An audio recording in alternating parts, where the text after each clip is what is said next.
Hello students, আমি দীপন রায়। আমি দীপনস physics YouTube চ্যানেলের পক্ষ থেকে তোমাদের সবাইকে স্বাগত জানাই।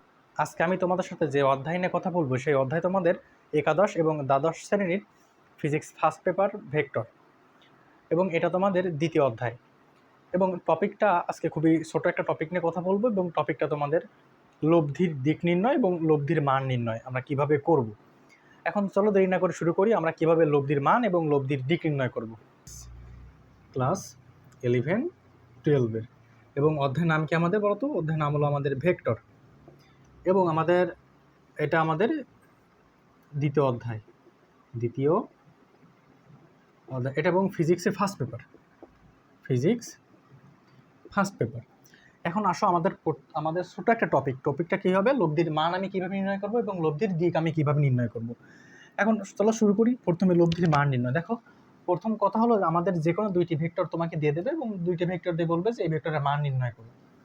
আমি প্রমাণটা দেখাবো না, আমি জাস্ট সংক্ষেপে দেখাচ্ছি যে তুমি কিভাবে লব্ধির মান নির্ণয় করবা।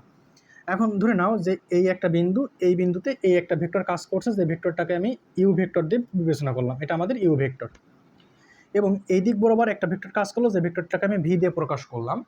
দেখো, এই দুইটা ভেক্টর যদি একই বিন্দুতে ক্রিয়ারত হয় তখন তাদের লব্ধি হয় দুইটা ভেক্টরের মধ্যবর্তী কোনো এক জায়গা দিয়ে, মাঝ বরাবর যাবে এর কোনো কথা নেই। অর্থাৎ দুইটা ভেক্টরের লব্ধি হবে কি? লব্ধি হবে যে এদের ঠিক মধ্যবর্তী কোনো একটা জায়গা দিয়ে এই লব্ধিটা হবে। এখন এটাকে আমরা কি বিবেচনা করবো? এটাকে আমরা লব্ধি বিবেচনা করবো। এটা আমাদের লব্ধি, যেটাকে আমরা ওমেগা অথবা আমি আর দিয়ে প্রকাশ করতে পারি। ক্লিয়ার? এখন আসো, আমি কিন্তু এই দুটা ভেক্টর, একটা ইউ ভি ভেক্টর, একটা কি ইউ ভেক্টর, এটা একটা বিন্দুতে ক্রিয়ারত ছিল এবং তাদের লব্ধি কোন দিক হবে? লব্ধি হবে দুইটা ভেক্টরের মধ্যবর্তী কোনো এক জায়গা দিয়ে। এখন আমাদের এই লব্ধি ভেক্টরের মান নির্ণয় করতে বলে যে ওর মান কত হবে, এবং আমাদের বের করতে বলে যে লব্ধি ভেক্টরের দিক নির্ণয় করো। এখন আসো, আমরা কিভাবে লব্ধি ভেক্টরের মান এবং লব্ধি ভেক্টরের দিক নির্ণয় করবো সেটা এখন আমরা শিখবো। এখন আমাদের যখন দুইটা ভেক্টর দিয়ে দেবে তখন আমাদের দুইটা ভেক্টরের মধ্যবর্তী কোণ দিয়ে দেবে। এখন আসো প্রথমে লব্ধি ভেক্টরের মান নির্ণয় করবো। এখন আসো আমাদের প্রথম টপিকটা কি? লব্ধি ভেক্টরের মান নির্ণয়।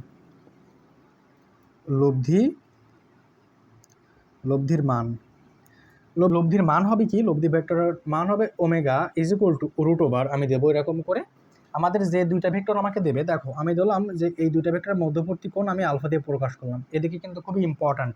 এখন কেউ এখানে মধ্যবর্তী কোণ থিটা দিয়ে প্রকাশ করতে পারবে, কেউ আলফা দিয়ে প্রকাশ করে, কেউ ফাই দিয়ে প্রকাশ করে। এখন যার যার ইচ্ছা সে এই ইউ ভেক্টর এবং ভি ভেক্টর, এই দুইটা ভেক্টরের মধ্যবর্তী কোণটাকে তাই দিয়ে প্রকাশ করবে। এটা খুবই ইম্পর্ট্যান্ট। কিন্তু আমি কিন্তু ইউ ভেক্টর এবং ভি ভেক্টর, যে ভেক্টর একটা বিন্দুতে ক্রিয়ারত, সেই দুইটা ভেক্টরের মধ্যবর্তী কোণ কিন্তু আমি আলফা ধরে নিয়েছি। এখন আমার যখন লব্ধি ভেক্টর মান নির্ণয় করতে বলবে, আমার তখন দেখতে হবে যে এইখানে একটা বিন্দুতে কয়টি ভেক্টর কাজ করছে? দুইটা ভেক্টর। তখন আমি এই সূত্রটা ইউজ করতে পারবো, অন্যথায় কিন্তু এই সূত্রটা ইউজ হবে না। এখন আসো, এই দুইটা ভেক্টর কী ভেক্টর কাজ করতেছে সেটা দেখবা তুমি, যে আমাদের ইউ ভেক্টর কাজ করছে এবং ভি ভেক্টর কাজ করছে। ওকে, তার মানে তুমি এই যে আমি omega is equal to root over দিলাম, এর ভিতরে তুমি কি লিখবা? যে একই বিন্দুতে যে দুইটা ভেক্টর কাজ করছে সেই দুইটা ভেক্টর তুমি নেবা, এখানে ইউ স্কোয়ার দিবা, প্লাস বাকিটা তুমি নেবা, এখানে কী হবে? ভি স্কোয়ার প্লাস 2, এখানে দুইটা ভেক্টর নেবা, ইউ আর ভি নিলাম, এখানে দেবো কি আমি? কজ। এখন আমি এর ভিতরে কী ইউজ করেছি বলো তো? ইউ আর ভি ইউজ করেছি। তাহলে আমার দেখতে হবে যে এখানে একটা কোণ ইউজ করব আমি, এখানে আমি কোনটা ইউজ করব আমার দেখতে হবে। দেখো, এইখানে কিন্তু তোমার একটা কোণ দিয়ে দিতে পারে, এখানে থিটা কোণ দিলাম, এখানে মনে করো আমি ফাই কোণ দিয়ে দিলাম। এখন এখানে কিন্তু একাধিক কোণ আছে, এখন আমি এইখানে কোনটা ইউজ করব? থিটা কোণ নাকি ফাই কোণ নাকি আলফা কোণ? এখন আমার দেখতে হবে এই রুটের মধ্যে আমি কি ইউজ করেছি? ইউ আর ভি ইউজ করেছি। তাহলে আমাদের এইখানটায় ইউ আর ভি এর মধ্যবর্তী কোণটা নিয়ে কাজ করতে হবে। তাহলে ইউ আর ভি এর মধ্যবর্তী কোণ কি? এখানে আলফা। তাহলে আমি এখানে কিনি আলফা কোণটা ইউজ করব। তাহলে আমাদের এটা লব্ধি ভেক্টরের মান নির্ণয় সূত্র। ওমেগা ইজ ইকুয়াল টু কি? Root over U square plus V square plus 2 UV cos alpha. যে দুইটা ভেক্টর কাজ করবে সেই দুইটা ভেক্টরের বর্গের সমষ্টি প্লাস 2 ইউভি কজ আলফা। আশা করি লব্ধি ভেক্টরের মান নির্ণয় করা বুঝে গিয়েছো। এখানে কোনটা দেবা? দেখবা যে রুটের ভিতরে তুমি যে দুইটা মান নিয়েছো এখানে, সেই দুটো জিনিসের বা যে সেই দুইটা ভেক্টরের মধ্যবর্তী কোণটা তুমি এখানে নিবে। আমি কিন্তু এখানে থিটা দিতে পারবো না, ফাই হতে পারবো না। আমি কি দেবো এখানে? আমি দেবো এখানে কি? দুইটা ভেক্টরের মধ্যবর্তী কোণ কি? আলফা। সে আলফাটাই এখানে ইউজ করবো। আশা করি বুঝতে পেরেছো। এখন আসলে লব্ধি ভেক্টরের দিক নির্ণয় করব। লব্ধি ভেক্টরের দিক নির্ণয়। দেখো, এদিকে একটু খেয়াল করে দেখো চিত্রটা। এদিকে ধরলাম আমি ইউ ভেক্টর আছে, এদিকে ধরলাম আমি ভি ভেক্টর আছে, এবং আমি ধরলাম এদের লব্ধি ভেক্টর তো শিখে আসলাম কীভাবে মান নির্ণয় করতে হবে, তাই না? ধরলাম এটা আমাদের কি ভেক্টর? লব্ধি ভেক্টর, যেটাকে আমি ওমেগা দিয়ে প্রকাশ করলাম। এবং এই যে দুইটা ভেক্টর একটা বিন্দুতে ক্রিয়ারত ছিল, এই দুইটা ভেক্টর মধ্যবর্তী কোণ আমি আলফা দিয়ে প্রকাশ করলাম। এখন আমাদের যে লব্ধি ভেক্টর আছে, আমি ধরলাম লব্ধি ভেক্টরটা ইউর সাথে থিটা কোণ উৎপন্ন করে আছে। এখন আমাকে কেউ প্রশ্ন করে বলতেও পারো যে ভির সাথে তো থিটা কোণ উৎপন্ন করে থাকতে পারতো। তা নাও দেখো, দুই রকম সমস্যা থাকতে পারে। আর ইউর সাথে থিটা কোণ থাকতে পারে, অথবা আরেকটা থাকতে পারে কি, এটা ধরলাম আমি ইউ, এটা থাকলো আমাদের কি ভি, এবং এদের ভিতরে যে লব্ধি ভেক্টরটা ছিল সেটা আমাদের ওমেগা। এদের দুটো ভেক্টর মধ্যবর্তী কোণ কি থাকতে পারে, আমাদের আলফা থাকতে পারে। আর এই যে লব্ধি ভেক্টর আর এই যে ভি ভেক্টর, এদের মধ্যবর্তী কোণ আমি থিটা দিয়ে প্রকাশ করতে পারি। দেখো এর বাইরে তো কোনো রকম প্রবলেম আসতে পারে না, হয় থিটা এর সাথে থাকবে, না হয় থিটা এর সাথে থাকবে। ক্লিয়ার? এখন কথা হলো যে কীভাবে মনে রাখবা। দেখো জিনিসটা, প্রথমে তুমি লব্ধি ভেক্টরের দিক নির্ণয় করবা। এখন এখানে লিখবা কি, প্রথমে tan theta is equal two, তোমাকে থিটার মানটা বের করতে হবে কার সাথে, ইউ এর সাথে, তাই না? এখন দেখো ট্যান ইজ ইকুয়াল টু কী জানো তুমি, সাইন ডিভাইড বা কী জানি, আমি কজ জানি।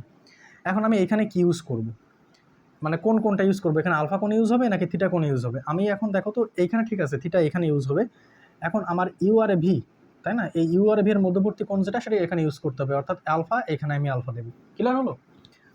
এখন আসো, আমাদের দেখতে হবে থিটা কার সাথে আছে, থিটা আছে ইউ এর সাথে। তাহলে ইউটাকে নিচে আমার একা লিখতে হবে, এখানে নিচে দেবো কি প্লাস। এখন অপোজিট যে ভেক্টরের সাথে আমাদের থিটা ছিল না, সেটাকে আমি এইখানে বসাই দেবো, এইখানে বসাই দেবো আমাদের লব্ধি ভেক্টরের দিক নির্ণয় শেষ। অথবা আমি লিখতে পারি এখানে থিটা ইজ ইকুয়াল টু কী হবে, tan inverse V sine alpha divided U plus V cos alpha.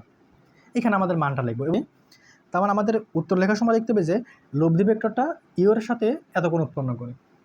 Clear হলো? এখন আসো, এইখানে আমাদের কিন্তু থিটা কিন্তু ভি এর সাথে দিয়েছে, তার মানে আমাদের ভি এর সাথে কোণটা বের করতে হবে। তাহলে প্রথমে আমি কি লিখবো, এখানে প্রথমে আমি লিখবো কি tan theta is equal two, প্রথমে এখানে লিখবো কি বলতো, সাইন, এখানে কি লিখবো বলতো, আমি কজ লিখলাম। এখন আসো দুইটা ভেক্টর মধ্যবর্তী কোণ, এখানে কি দেওয়া আছে আলফা, এখানে কি থাকবে তাহলে আলফা। এখন আসো থিটা কার সাথে দেওয়া আছে, থিটা দেওয়া আছে আমাদের ভি এর সাথে, তাহলে ভিটাকে নিচে আমার একা লিখতে হবে, যার সাথে থিটা থাকবে তাকে নিচে একা লিখতে হবে। এবং অপোজিটটা শুধুমাত্র পাশে বসাবো, তাহলে এখানে থাকবে কি ইউ, এখানে কি থাকবে আমাদের ইউ। তাহলে এখান থেকে লেখা যায় কি, থিটা ইজ ইকুয়াল টু কি লিখবো এখানে, tan inverse U sine alpha divided by V plus U cos alpha. তাহলে এইখানে তুমি লেখার সময় কি লিখবা, যে লব্ধি ভেক্টরটা ভি এর সাথে এত কোণ উৎপন্ন করে, কারণ আমি ভি এর সাথে কিন্তু কোণটা নিয়েছি। যদি আমাদের থিটা দেওয়া না থাকে কোনোটার সাথে, যদি তোমাকে বলে যে লব্ধি ভেক্টরের দিক নির্ণয় করো, তখন তুমি যে কোনো একটার সাথে তুমি দিক নির্ণয় করতে পারবা, অর্থাৎ যে কোনো একটা সূত্র ইউজ করতে পারবা। কিন্তু যখন তোমাকে এরকম কোণ উল্লেখ করে দেবে, তখন কিন্তু তোমাকে এই ইউ এর সাথে দিক নির্ণয় করতে হবে, ওইটার ভি এর সাথে দিক নির্ণয় করতে হবে। যখন কোণ তোমাকে থিটা তখন উল্লেখ করে দেওয়া থাকবে, যখন দেওয়া থাকবে না, তখন এখান থেকে যে কোনো একটা সূত্র ইউজ করে তুমি ম্যাথটা করতে পারবে। কিন্তু তোমার লেখার সময় কিন্তু লাস্ট লিখতে হবে যে লব্ধি ভেক্টরটা ইউ এর সাথে এত কোণ উৎপন্ন করে, আর এটা লেখার সময় কি লিখবা, লব্ধি ভেক্টরটা ভি এর সাথে এত কোণ উৎপন্ন করে। আশা করি বুঝতে পেরেছো। এখন আসলে একটা ম্যাথ দেখে আসি।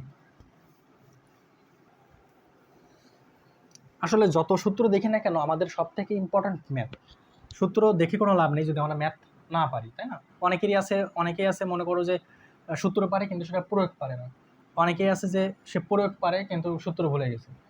কোনোটাই করা যাবে না, সূত্র মনে রাখতে হবে, প্রয়োগও শিখতে হবে, তাই না? সূত্র তো দেখলাম যে কীভাবে আমাদের সূত্রটা আসলো, এখন আসলে প্রয়োগটা কীভাবে করবো, ম্যাথ দেখে প্রয়োগ করবো। দেখো আমাদের এখন আসতে পারে, এইদিকে দিলাম আমি তোমার 20 মিটার পার সেকেন্ড দিলাম, এদিকে দিলাম মনে করো যে 10 মিটার পার সেকেন্ড। এখন আসো, আমি দিলাম এই দুটো ভেক্টর মধ্যবর্তী কোণ হলো 60, দিলাম আমি 60 ডিগ্রি। এখন মনে করো যে এটা আমাদের লব্ধি গেল, এটা আমাদের লব্ধি ওমেগা। এখন আমি ধরলাম এটা আমাদের থিটা।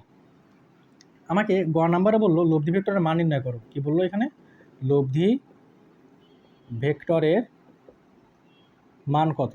আমার ঘ নাম্বারে বললো যে লব্ধি ভেক্টরের দিক নির্ণয় করো, ব্যাস এইটুকু বললো।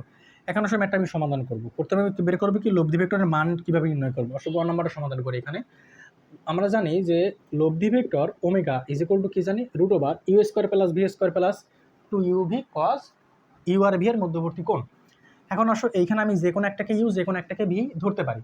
এখন আমি ধরলাম এটা ইউ, এটা ভি, তাহলে আমি লিখলাম যে এখানে কি লিখবো, তাহলে এলো 20 square plus 10 square plus 2 into 20 into 10 কস মধ্যবর্তী কোণ কি বলতো, এখানে মধ্যবর্তী কোণ 60, তাহলে এখানে কি দেবো আমি 60 দিব।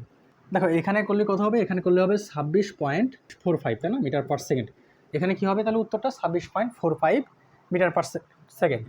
এখন আসো আমি ঘর নাম্বারটা সমাধান করবো যে লব্ধি ভেক্টরটা দিক নির্ণয় কী করে করবো। ঘর নাম্বার, এখন আসল লব্ধি ভেক্টরটা কার সাথে দিক নির্ণয় করতে বলছে আমাদের, এই 20 মিটার পার সেকেন্ড বেগের সাথে দিক নির্ণয় করবো, কারণ এর সাথে আমার থিটা কোণ দেওয়া আছে অলরেডি, তাই না? তাহলে আমি এইখানে প্রথমে কি লিখবো, tan theta is equal two, এখন আসো আমাদের সাইন, এখানে কি আসবে আমাদের সাইন, এখানে কি দেবো আমি কজ, এখন আমাদের আসবে কি আলফা, অর্থাৎ দুটো ভেক্টরের মধ্যবর্তী কোণ কত, এখানে 60, তাহলে এখানে কত দেবো আমি 60 দেবো, এখানে কত দেবো আমি 60 দেবো। এখন আসো থিটা কার সাথে দেওয়া আছে, এখানে থিটা দেওয়া আছে এই যে 20-এর সাথে, তাহলে আমি এইখানে 20টা কোথায় লিখবো, আমি নিচে লিখবো, তাই না? তাহলে প্লাস, এখন আসো অপোজিট 10, তাই না? তাহলে 10 আমি কোথায় লিখবো, নিচে লিখবো, উপরও 10 লিখে দেবো। এবার অর্থাৎ এখানে কি আসবে, থিটা ইজ ইকুয়াল টু কি আসবে, এখানে ট্যান ইনভার্স এই 10 সাইন 60 ডিভাইডেড 20 প্লাস 10 cos 60, এটা এখানে করলে কত হবে, 19.10 ডিগ্রি। তার মানে আমি এখানে লিখবো কি, যে লব্ধি ভেক্টরটি 20 মিটার পার সেকেন্ড বেগের সাথে 20 মিটার পার সেকেন্ড বেগের সাথে কত ডিগ্রি কোণ উৎপন্ন করে, এখানে 19.10 ডিগ্রি কোণ উৎপন্ন করে। ব্যাস, ম্যাথ শেষ।